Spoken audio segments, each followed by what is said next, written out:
खबरें। धर्म की नगरी काशी में अक्षय तृतीया पर्व के दिन श्रद्धालुओं ने आस्था की डुबकी लगाई। मां गंगा के पावन तट पर आस्थावान लोगों ने मां गंगा में डुबकी लगाते हुए पूजन अर्चन किया। हालांकि कोरोना की वजह से इस बार अक्षय तृतीया के पर्व पर श्रद्धालुओं की संख्या में काफी कमी नजर आई। घाट किनारे रहने वाले पुरोहितों की माने तो अक्षय तृतीया के दिन मां गंगा में स्नान कर दान पुण्य करने के साथ ही पूजन अर्चन करने से लोगों की मनोकामना पूर्ण हो जाती है।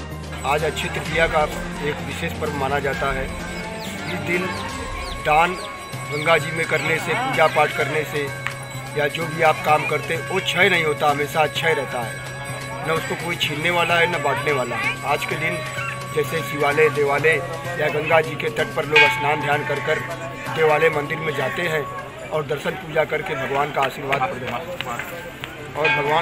प्रदान करते हैं। इस स्वरूप में जैसे काशीवासी हमारे हैं, जो ऋतु फल है, नए नए फल हैं, खड़ा है, सतुआ है, ककड़ी है, खीरा है, उसको ब्राह्मण को भर के घड़े में जल भर के दान करते हैं और उनका आशीर्वाद लेते हैं अच्छे के लिए कि हमारा मंगलमय हो, परिवार में मंगलमय बना रहे। आज वाराणसी के आसपास के जिलों में इन दिनों गंगा में बहती हुई लाशें चिंता का विषय बनी हुई है। इस बारे में वाराणसी के जिलाधिकारी ने बताया, उत्तर प्रदेश के कई जिलों में ये डेड बॉडीज का जो प्रकरण है ये सामने आया था। हमने इसका घाटों से क्रॉस चेक करवाया था। पिछले दिनों में जब घाटों पे अंतिम संस्कार ज़्यादा हो रहे थे उस टाइम बहुत बड़ा हाइप क्रिएट किया गया था कि सभी घाटों पे इतनी ज़्यादा डेड बॉडी जल रही हैं कि आसपास के ज़िलों से जो डेड बॉडीज़ वाराणसी आती थी उन्होंने अपनी डेड बॉडीज़ यहाँ भेजनी कम कर दी। कल घाटों का क्रॉस चेक करवाया गया। कई मीडिया ने भी वहाँ पहुँच के बाकायदा वहाँ का अपडेट लिया तो मणिकर्णिका घाट पे कई घंटों तक एक भी डेड बॉडी नहीं पहुँची थी। लोग जो लॉकडाउन है या बाकी यहाँ का जो परसेप्शन क्रिएट कर दिया गया है कि यहाँ बहुत डेड बॉडी जल रही हैं, उसकी वजह से यहाँ आने कम हो गए और उसी का परिणाम है कि हो सकता है कि आसपास के गाँव में लोगों ने डेड बॉडी का क्रिमेशन पूरी तरह ना किया हो। हम लोगों से अपील करते हैं कि वाराणसी के घाट बिल्कुल सामान्य से भी नीचे डेड बॉडीज क्रिमेशन कर रहे हैं। कृपया करके यहाँ के जो परंपरागत घाट हैं वहाँ पे डेड बॉडीज लेके आएँ। किसी भी दशा में कोरोना का लॉकडाउन है या पार्शियल लॉकडाउन है, ये लोगों को डेड बॉडीज ट्रांसपोर्ट करने से नहीं रोकता है। आसपास के जनपदों से, आसपास के गाँव से मेरी ये प्रार्थना होगी कि किसी भी तरह किसी की मृत्यु होती है तो अगर वो कोविड या कोविड सस्पेक्ट है तो हरिश्चंद्र घाट पे आएँ और अगर वो सामान्य मृत्यु है तो मणिकर्णिका घाट पे आएँ। कोई प्रतिबंध वाराणसी में किसी का नहीं लगाया गया है। इसी के साथ 44 हमारे गंगा के गांव हैं। पिछले 3 दिन से वहां पेट्रोलिंग करवाई जा रही है। पुलिस की पेट्रोलिंग के साथ साथ 5 ऐसे चिन्हित किए हमने स्थान जहां पे हमने स्टैटिक भी ड्यूटी मजिस्ट्रेट की लगाई है, जिसमें रमना का गाँव है, फिर हमारा सामने घाट के पास है, इसके बाद हमारा सराय मोहना है, फिर कैथी है। यहाँ पर हम लोगों ने स्टैटिक ड्यूटी लगाई है, नाविक लगाए हैं कि कोई भी डेड बॉडी किसी भी जगह से बहती हुई आए तो उसे रोकें और उसका ढंग से अंतिम संस्कार करें। अगर वो डिकम्पोज है तो उसको दफनाएं। तो कुल मिला के हमारे डिस्ट्रिक्ट में कितनी भी डेड बॉडी होंगी हम उसकी जिम्मेदारी से उसका क्रिमेशन कराएंगे। साथ ही इन सभी 44 गाँव में बहुत बड़ी जन जागरूकता का अभियान छेड़ा गया है पिछले 3 दिन में कि कोई भी व्यक्ति अपनी डेड बॉडी को खुले में ना जलाए। ढंग से बाकायदा गाँव का जहाँ शमशान गृह बना हुआ है वहाँ पर जाके डेड बॉडी को क्रिमेशन करें और अगर कोई दूसरे धर्म के हैं तो धर्म के अनुसार उसकी परंपरा का निर्वहन करें। इसमें जो पुलिस के लोग हैं, जो हमारी निगरानी समिति के लोग हैं, तहसील और ब्लॉक के लोगों को लगाया गया है। इन गांव में मीटिंग भी करानी शुरू की गई है 3 दिन से। सूजाबाद में जो प्रॉब्लम आई थी उसके बारे में सूजाबाद का जो एक शमशान गृह का साइट है उनके डोम लोगों को भी जागरूक किया गया है कि अधजली बॉडीज़ हैं वो गंगा में प्रवाहित ना करें, पूरी तरह बॉडी का क्रिमेशन करें। साथ ही शमशान गृह के अलावा भी कोई कहीं खुले में क्रिमेशन करता हुआ मिलता है तो उसको जागरूक करके शमशान गृह में शिफ्ट करवाएँ। जो पहले व्यवस्था चलती थी कोविड से पहले वो लगातार चलती रहे, क्योंकि डेड बॉडीज़ का मामला है और इस पे राजनीतिकरण भी होता है, लोगों की शंकाएं भी व्यक्त होती है। अधिकतर डेड बॉडीज़ जो प्रवाहित होती हैं लोग उसको कोविड से जोड़ के देखने लग जाते हैं, इसलिए बहुत संवेदनशील ये मुद्दा बन जाता है। इसलिए हमारी रिक्वेस्ट है कि घाटों का या जो हमारे शमशान गृह हैं उसका भरपूर फ़ायदा उठाएँ। जो गरीब लोग हैं, अंतिम संस्कार नहीं करने में सक्षम हैं, ऐसे अभी तक 11 लोगों को हम लोग 5,000 रुपये ट्रांसफ़र कर चुके हैं। 74 लोगों को छांटा गया है, उन लोगों को और भी पैसा ट्रांसफ़र किया जा रहा है। अगर किसी के पास लकड़ी का प्रबंध नहीं है या डेड बॉडी क्रिमेशन करने का प्रबंध नहीं है तो ग्राम पंचायत उसकी मदद करेगी। नगर निगम में पहले से ही नगर निगम फ्री ऑफ कॉस्ट कोविड या कोविड सस्पेक्ट की डेड बॉडीज़ का निस्तारण करवा रहा है, उनका क्रीमेशन कर रहा है और अब तक 150 से ज़्यादा डेड बॉडीज़ का क्रीमेशन नगर निगम अपने खर्चे से करा चुका है। तो किसी को भी आर्थिक रूप से घबराने की आवश्यकता नहीं है। सरकार के पास बजट भी है और सरकार हेल्प करने के लिए तैयार भी है। डेड बॉडीज़ का क्रीमेशन सामान्य रूप से वैसे ही करें जैसे कोविड से पहले करते थे।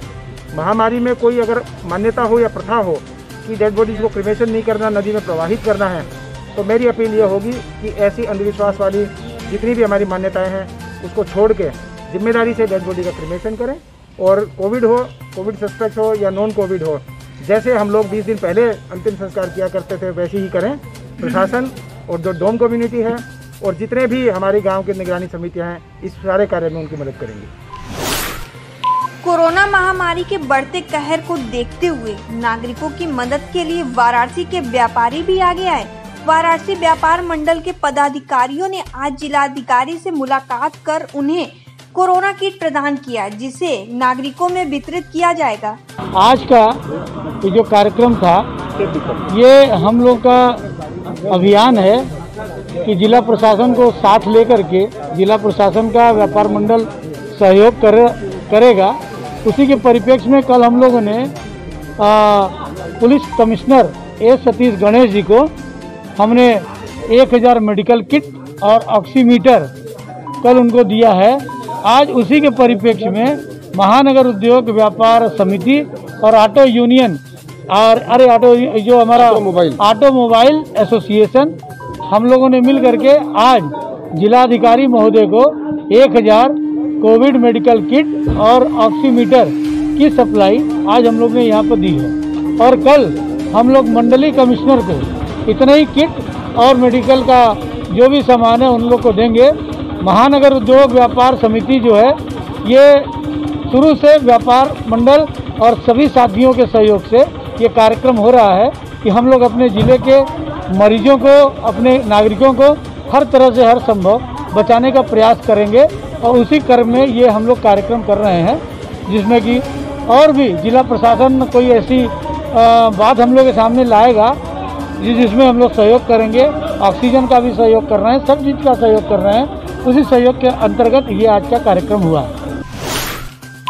पेट्रोल और डीजल के बढ़ते दामों ने नागरिकों को बेहाल कर रखा है। 8 दिनों के भीतर 7 बार हुई वृद्धि ने नागरिकों की चिंता बढ़ा दी है। एक तरफ नागरिक कोरोना के कहर से परेशान है, वहीं दूसरी ओर पेट्रोल और डीजल के बढ़ते दाम में उनकी चिंता को और बढ़ा दिया है। यही कहना है कि सरकार का जरा सा एकदम बिल्कुल जास्ती है पब्लिक के साथ, क्योंकि इतनी महंगाई, एक तो लॉकडाउन, लोगों की जरा सा भी कोई चीज़ की कमाई तो है नहीं, पर लोगों को और परेशानी झेलना पड़ रहा है महंगाई की वजह से।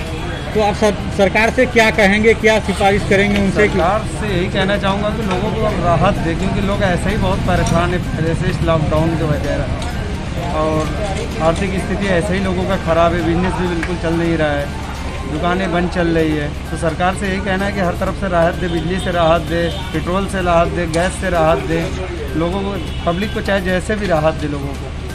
ऐसे ही ताजा तरीन खबरों के लिए बने रहिए HBC न्यूज के साथ। हमारे चैनल को लाइक एवं सब्सक्राइब करना ना भूलें।